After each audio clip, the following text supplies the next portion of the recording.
every facet of our life. Everything. They are teaching our children in school to conform. That's all it is anymore. It's a factory to turn out people that conform to what they want, to what their idea of our country is supposed to be. Their idea of how we should defend ourselves. Their idea of what freedom is. I see a lot of people here standing here cold just like I am. People behind me out here. I think you have your own rights about what freedom is. Yeah. We need to let them know in there what our thoughts are. We have a lot of good representatives. Candy Zell, Representative Roster was out here. Laura Espinoza, there was a confusion on her scheduling. She got tied up in the meeting. She couldn't make it. But these are people that have stood up time and time again for the rights of the people that are standing out here today.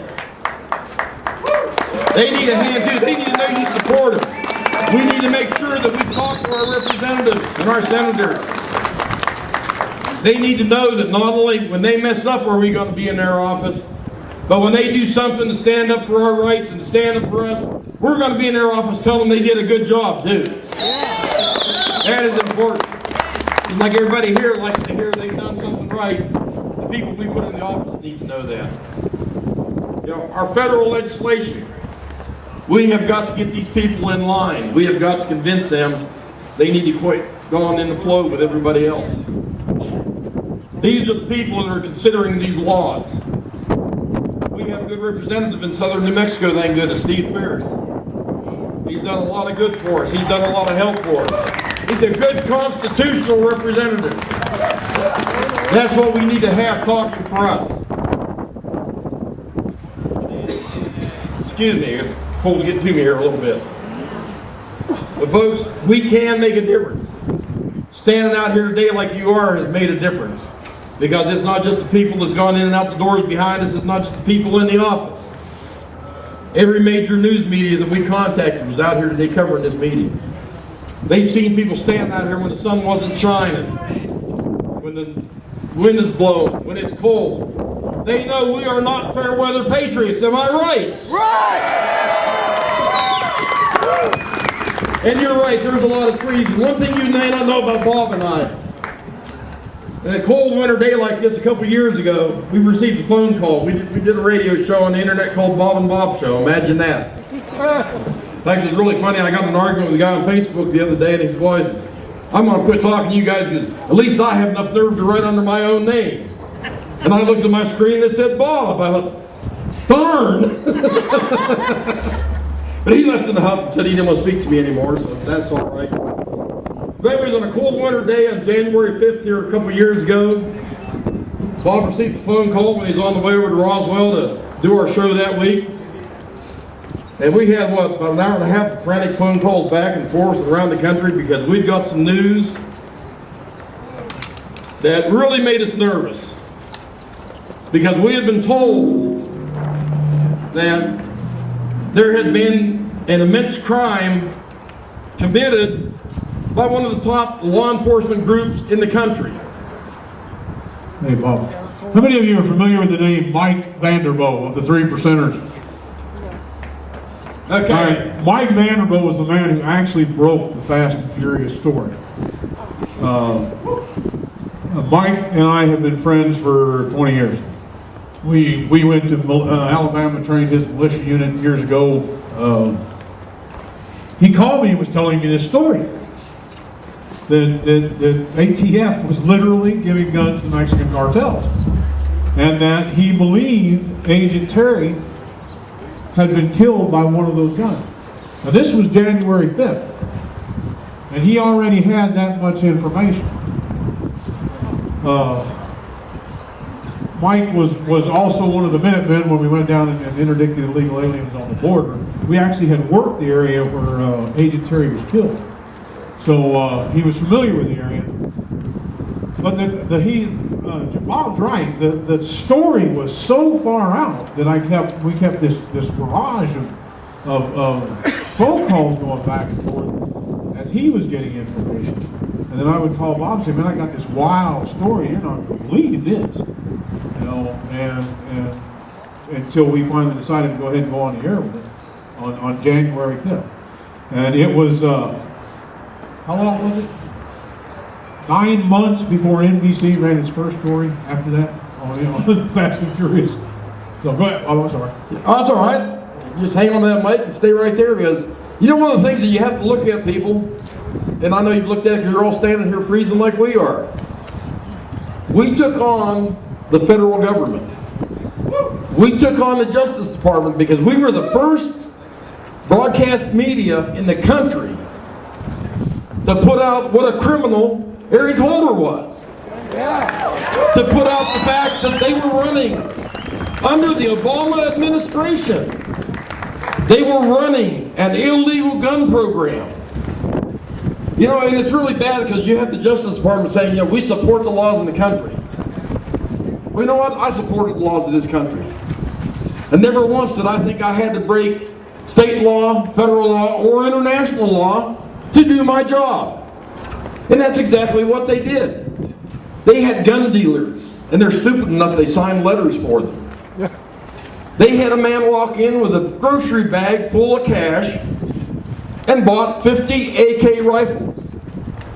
The dealer called the check center back and said, this is not right. Nobody comes in and buys this many rifles. He was told to shut up and sell them to him. And he demanded a letter that he was authorized to do that. And they give him one. You know, this whole fiasco has been programmed and choreographed by the government.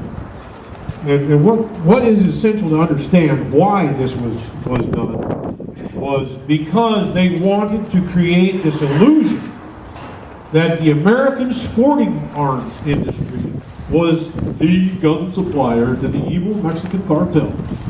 And they were going to do that by flooding Mexico with these weapons, have them used in crimes, picked up, run the trace, then they could come back to Congress and testify that, oh, look here, look at how many guns from America have been used. And it was an absolute, I don't know how to even describe it politely, but they were willing to see killed hundreds, thousands, maybe even tens of thousands of Mexican citizens. They were willing to see that happen in order to bring about this agenda of gun control. We have it on pretty good authority at this time that there are literally thousands of people that can be traced back who have been killed in Mexico.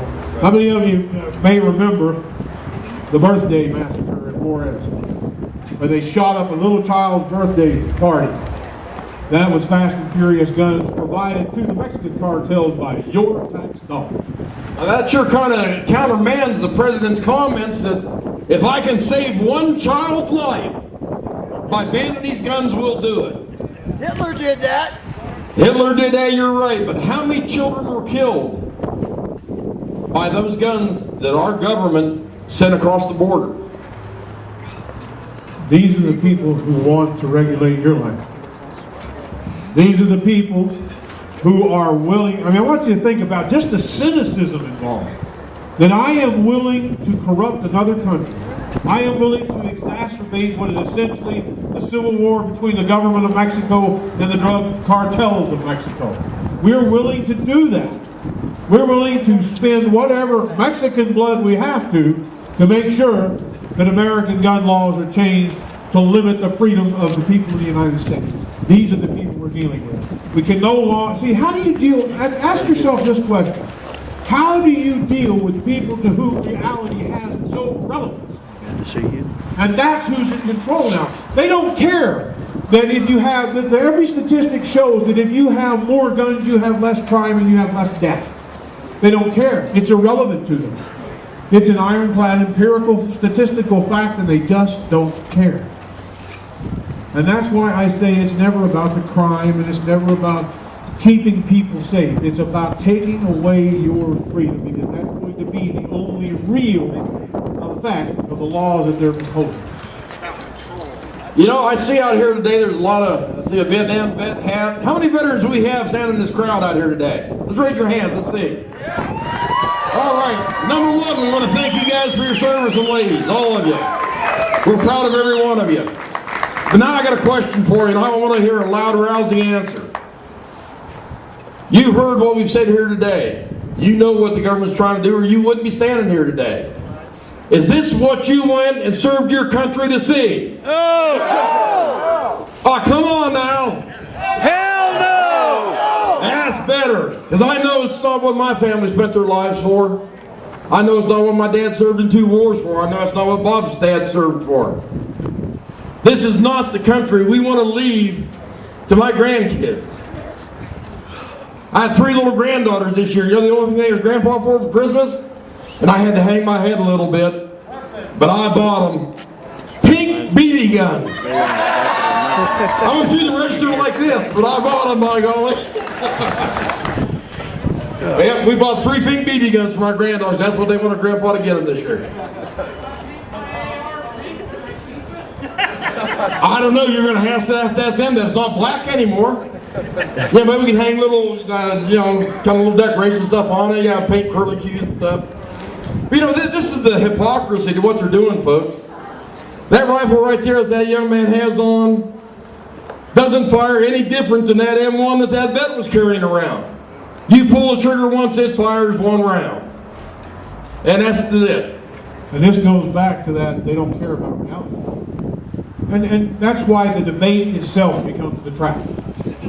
Because they don't care about the reality, but they will have you waste your time, your money, your efforts, your legislative whatever, in efforts to deal with this debate that they really don't care about. Because they don't care about it. They can prove to them that their actions will not reduce crime, they don't care.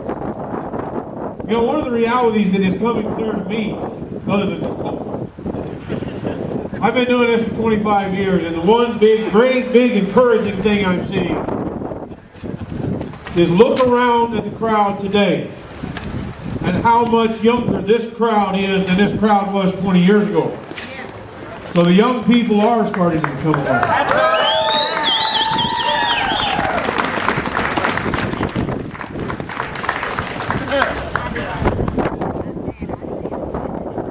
And we need that young blood. We need those young people to push us. We need their impatience because we've been far too patient. We need their impetuosity because we've been far too complacent. We need those strong arms and legs to carry all that heavy gear. Well, you got that right. Yeah. Oh. And let's face it, for most of us, old boogers out here, we've reached probably the best part of our life. But these young people have not. And if they are to have any opportunity and enjoying the prosperity that we've enjoyed, to enjoy the freedoms that we've enjoyed, what's happening now has to stop now.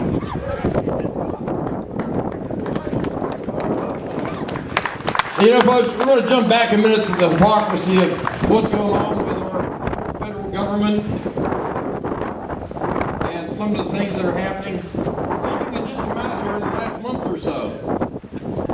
The assistant director that ran the Operation Fast and Furious out of Arizona, his personal handgun was found at the murder scene of the Mexican beauty queen when she was killed in that shooting. His personal weapon, the assistant ATF director in charge. Now the interesting thing to that, when the investigators were tracking this gun back, was it came back to his name. How many of you have bought a firearm here lately and filled out the 4473s? Okay, so the ones that have, you know, you have to put your home address down. Not only did they find that gun that he bought that day, they found the second one that he bought privately. Both forms were falsified, and this is documented. He used his office address for one, and he used a fictitious address in a strip mall filling the other one out. Nearly 50. Now this is the assistant director of the ATF filling out forms that you and I have to fill out if we buy a firearm. And he falsified them. If even he doesn't believe in what he's doing, why are they expecting us to do it? My friend, I can't remember your name.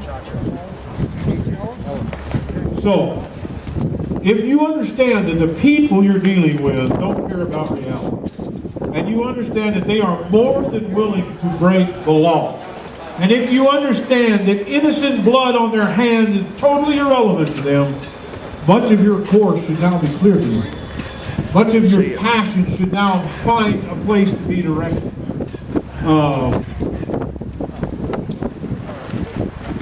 Okay, folks, I am very proud to introduce here. I've got a lady that has done a lot of work for the Second Amendment. As a proud to call a friend and a representative from my district, Nora Espinoza, the Second Amendment friend.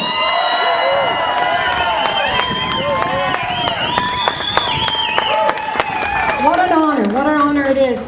You know, when I first introduced the bill, they said to me, Representative, what are you? Are you with the Tea Party? Are you with, they were trying to put me in a category. And I said, you know what?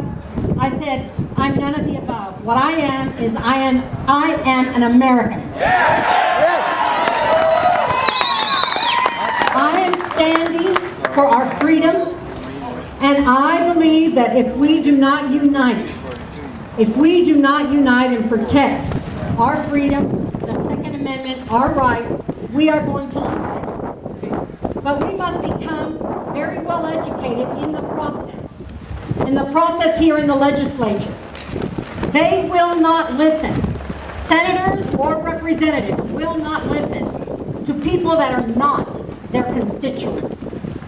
And the organizing of this for the future must be extremely grassroots and organized. And what you're going to have to do is in every part of our state,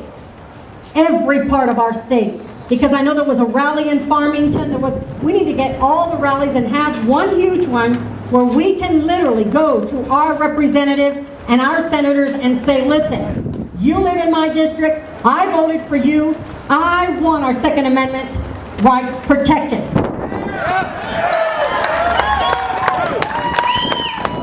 The sad part about it is that many do not understand our Constitution or know what our Constitution is really about. They don't even understand that the sheriffs, I'm so proud of the sheriffs in our state. When you see a sheriff, you make sure that you thank them because they were bold and they came out and they said, we will, if the federal government chooses not to protect our Second Amendment rights, that our state will, and they will uphold the law, the sheriff said. So I am asking you, because everything within our nation and the situation that we are within our nation, some of us agree that values are important, and some of us agree that values are not important. Some of us agree that money and the situation economically is the most important thing. I must disagree. I will tell you what is extremely important. Without those values that were handed to us from our founding fathers who established our Constitution, those values are not old and outdated. Those values is what we have to stand for, those absolute truths of right and wrong. Just like right now, in reference to all the shootings and killings, it has nothing to do with law-abiding citizens. It has nothing to do with those that stand and protect the Second Amendment. It has nothing to do with those of us, well, I don't own a gun, my husband does, but those of us who own guns. It has to do with those that no matter what situation, criminals will break the law. Yes, they will. And until we become very, very organized, we have 2 more years, ladies and gentlemen. We lost an opportunity. We're losing the heartbeat of our nation. I'll be very blunt, we are. And the reason is because sometimes we create a divided line, even amongst ourselves, because of one issue or another. But we must focus on the bottom line. It's our freedom. Our freedom and those documents that are there for us. Those documents, and they're not outdated. We're not even teaching the next generation. Our schools are not teaching our children about our Constitution. You talk to the young adults that are in their 20s, and they will tell you it's outdated. How outdated? Because we are failing, and we must unite as one. We must unite as Americans in believing what our founding fathers have left us. And someone said to me, and I'm going to make this very clear, I don't stand here because of my political party. We have chosen to defend a political party more than we have chosen to defend our nation. And what our nation stands for. And what our nation is trying to do. That's exactly, or our ethnic background. Porque yo soy latina, yo puedo hablar español, y yo puedo decir many things. No, that's not why. Not my ethnic background. And it's not my political party. I am an American.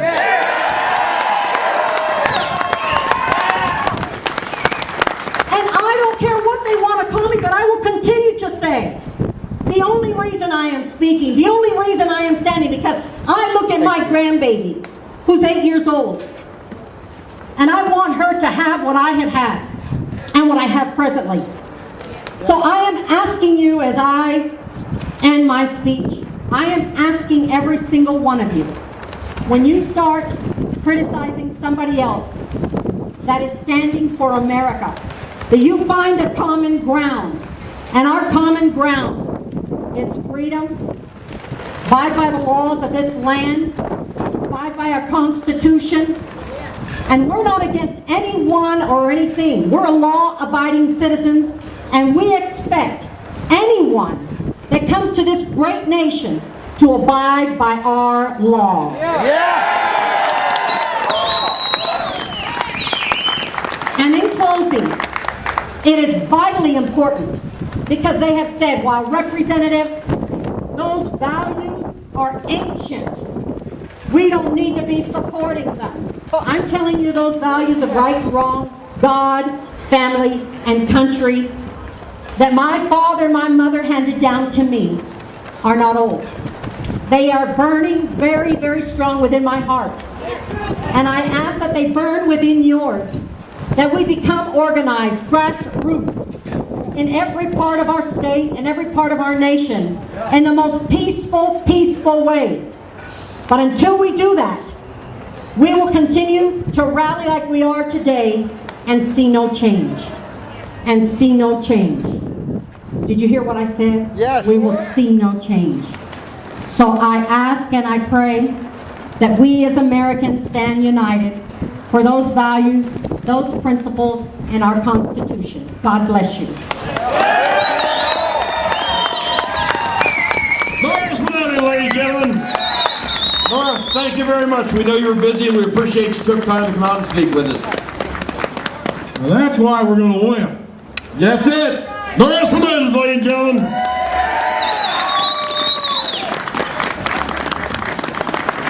You know, I think she hit the nail right in the head. I see all different ethnicities out here today. I don't see anybody standing separated. I see this whole crowd standing mixed, shoulder to shoulder, right? Okay, and that's what we need.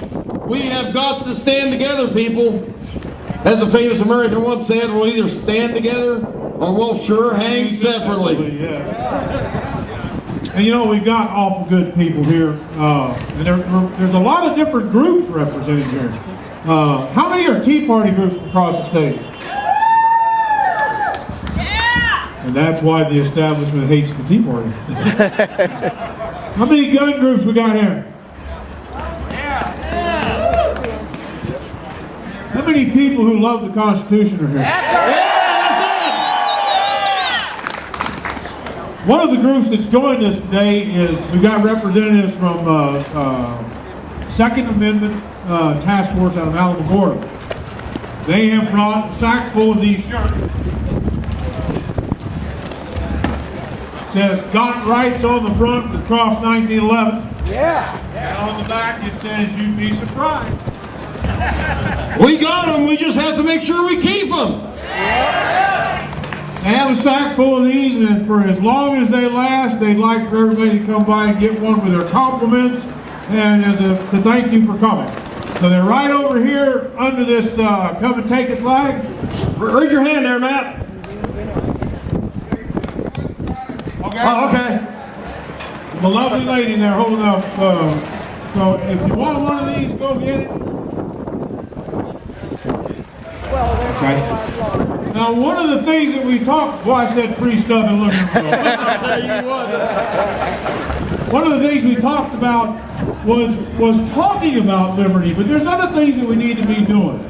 And one of them is We need to stop having people react to open carry with anything other than boredom. It's normal, it's natural. We need to encourage you to open carry. Open carry is not something you should only do with a gun. Sorry, large.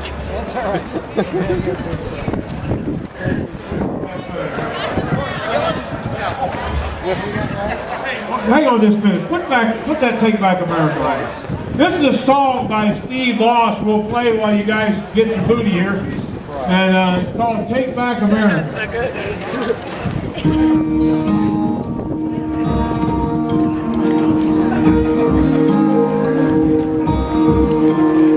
The American dream has become a nightmare.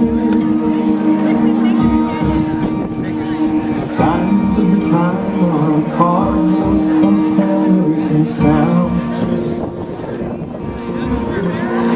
Like a cancer inside the spring, there's an unspoken fear. We're on our way down. We must take America back. Main Street to Wall Street, cities and states, Washington D.C. Before it's too late, there's not long. We need leaders who lead us, not stickers and leaders, and ransom our future and our choose strong. We must take America back.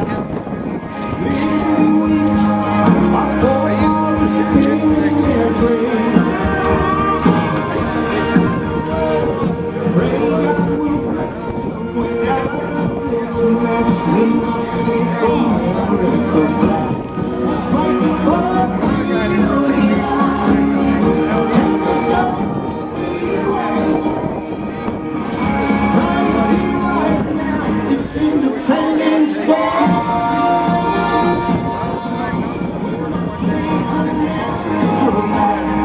Main Street to Wall Street, cities and states, Washington D.C. Before it's too late, there's not long. We need leaders who lead us, who lift us and heed us, who stand on what's right and stand up to what's wrong.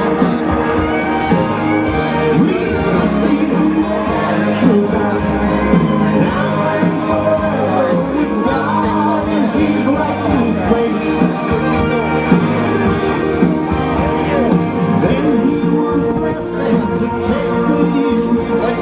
We must take America back. We must take America back. You guys have one of these? Alright. You guys have one of these? I have that one. Hold on. Yeah, I think